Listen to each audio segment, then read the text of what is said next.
ডেঙ্গুর যে সোর্সগুলো, যেখানে আক্রান্ত হয়েছে, যেসব হসপিটালগুলোতে রোগী ভর্তি হয়, এই হসপিটালগুলোতে থেকে আমরা রুগীটা কোত্থেকে এলো, অ্যাকচুয়ালি ঢাকার কোন জায়গা থেকে তাদেরকে মশা বাইট করেছে এবং কোথায় থেকে সে রোগাক্রান্ত হয়েছে, সেই সোর্সটাকে আইডেন্টিফাই করে আমরা মূলত ইন্টারভেনশনটা করে থাকি। এটা আমাদের রেগুলার অ্যাক্টিভিটিস। আর এই যেহেতু ডেঙ্গুর প্রকোপ একটু বেড়েছে, সেটাকে রিডিউস করার জন্য আমরা স্পেশাল ক্র্যাশ প্রোগ্রাম নিয়েছি 7 দিন ব্যাপী। এটা আজকে থেকে শুরু হলো এবং 7 দিন ব্যাপী আমাদের 54টা ওয়ার্ডে এটা চলবে। একাধিক কর্মপরিকল্পনা আমরা রয়েছে।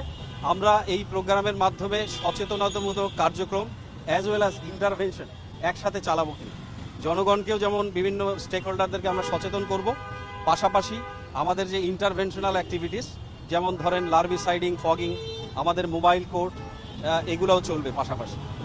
সচেতনতামূলক কর্মকাণ্ড শুধু সাধারণ মাইকিং নয়, এটা আমরা মসজিদের ইমামদেরকে, মন্দিরের পুরোহিতদেরকে, ধর্মীয় প্রতিষ্ঠান যারা রয়েছে সেখানে যাই সমাগম হয়, প্রত্যেকেই সেই অ্যাওয়ারনেস প্যাকেজের মধ্যে রয়েছে।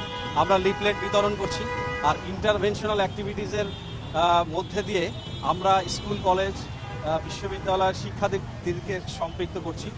তারাও তাদের স্কুল, কলেজ ক্যাচমেন্ট এরিয়ার মধ্যে এবং তাদের যে পরিবার যেখানে বসবাস করে, সেই পরিবারকে তারা একটা বড় বার্তা কিন্তু দিতে পারে।